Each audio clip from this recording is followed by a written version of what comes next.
ಭಾವ? ಹೂವು, ರೋಸ್. ಅಲ್ಲ, ಅದ್ ಗೊತ್ತು. ಯಾಕೆ ನಿನಗೆ?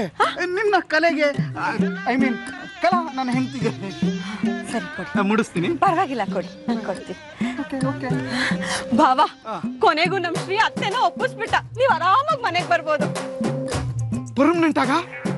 ಇಲ್ಲ, ಸದ್ಯಕ್ಕೆ ಮಾಲ್ತಕ್ಕ ಗುರುಭವನ ಆನಿವರ್ಸರಿ ದಿನ.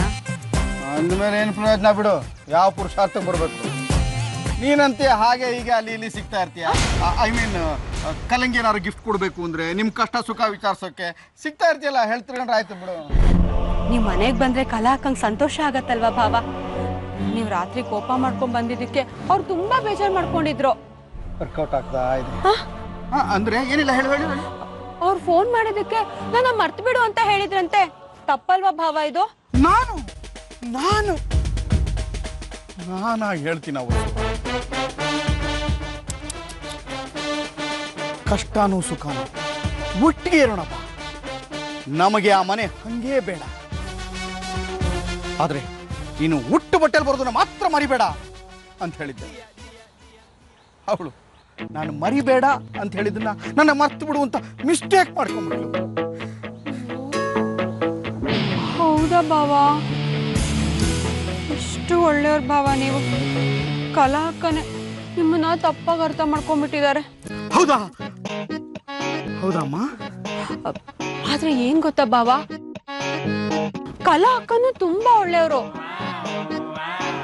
ಆದ್ರೆ ಪಾಪ ಅವ್ರಿಗೆ ಮರುವಲ್ವಾ, ಅದು ಅವ್ರ ಕೈಲಿ ಈ ತರ ಮಾಡಿಸ್ಬಿಡತ್ತೆ.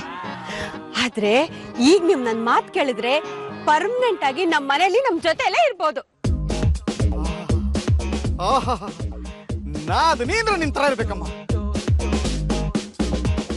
ನನ್ನನ್ನ ಮನೆ ಕರೆಸ್ಕೊಳಕ್ಕೆ ಅದ್ ಏನ್ ಚಡ್ಪಡಿಕೆ ನಮ್ಮ ನಿನಗೆ? ಹೇಳು, ಅದೇನು ಹೇಳು. ನೀನು ಹೇಳಿದ್ದನ್ನ ಪಿನ್ ಟು ಪಿನ್ ಪಾಲಿಸ್ತೀನಿ. ಹೇಳಮ್ಮ. ಕರೆಕ್ಟಾಗಿ ಕೇಳಿಸ್ಕೋಬೇಕು. ನಿಜವಾಗ್ಲು? ಪಾಯಿಂಟ್ ನಂಬರ್ 1, ನೀವು ಮನೆಗ್ ಬರ್ಬೇಕಾದ್ರೆ ಲಕ್ಷಣವಾಗಿ ಕಾಣಿಸೋ ತರ ಪಂಚೆ ಶರ್ಟ್ ಹಾಕೊಂಡ್ ಬರ್ಬೇಕು. ಜೀವನ್ ಚೈತ್ರದಲ್ಲಿ ಅಂಡವ್ರಿದ್ದ ಹಾಗೆ. ಹಾಗೆ. ಪಾಯಿಂಟ್ ನಂಬರ್ 2, ಅತ್ತೆ ಕಾಲ್ ಮುಟ್ಟಿ ತುಂಬಾ ವಿನಯ ವಿಧೇಯತೆಯಿಂದ ನಮಸ್ಕಾರ ಮಾಡ್ಕೋಬೇಕು. ಪಾಯಿಂಟ್ ನಂಬರ್ 3, ಮನೇಲಿ ಎಲ್ರ ಹತ್ರನು ಮೃದುವಾಗಿ ನಗ್ನಗ್ತಾ ಮಾತಾಡ್ಬೇಕು. ಯಾರಾದ್ರೂ ನೀವ್ ಎಲ್ ಕೆಲಸ ಮಾಡ್ತಿದ್ದೀರಾ ಅಂತ ಕೇಳಿದ್ರೆ ನೀವ್ ಎಲ್ ಕೆಲಸ ಮಾಡ್ಕೊಂಡಿದ್ದೀರಾ ಭಾವ? ಮಧುಶಾಲಾ ವೈನ್ಸ್ ಅಲ್ಲಿ ಮ್ಯಾನೇಜರ್ ಆಗಿದ್ದೀನಿ. ಹಿಂದೆದಂಗಿಲ್ಲ ನನಗೆ. ಅದ್ರ ಸ್ಮೆಲ್ ಕಂಡ್ರಾಗಲ್ಲಮ್ಮ, ಹೊಟ್ಟೆ ತೊಳಸುತ್ತೆ. ಹೊಟ್ಟೆಪಾಡು ಏನ್ ಮಾಡೋದು, ಮಾಡ್ಲೇಬೇಕಲ್ಲ. ಅದು ದೇವಾನು ದೇವತೆಗಳೆಲ್ಲ ಬಹಳ ಭಕ್ತಿಯಿಂದ ಸುರಾಪಾನ ಮಾಡ್ತಾರಂತಮ್ಮ.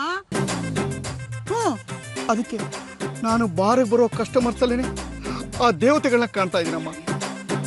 ಅವ್ರ ಸೇವೆ ಮಾಡ್ಕೊಂಡು ಇದ್ಬಿಟ್ಟಿದ್ದೀನಿ, ಹಾಗೆ ಇದ್ಬಿಟ್ಟಿದ್ದೀನಿ. ಆದ್ರೆ ಅತ್ತೆ ಹತ್ರ ನೀವು ಬಾರಲ್ಲಿ ಕೆಲಸ ಮಾಡ್ತಿದ್ದೀನಂತ ಮಾತ್ರ ಹೇಳ್ಬೇಡಿ. ಮತ್ತೇನಂತ ಹೇಳ್ಬೇಕಾಗಂದ್ರೆ? ಮತ್ತೆ ಏನಂತ ಹೇಳ್ಬೇಕು ಅಂತ ಕೇಳದ್ನಮ್ಮ.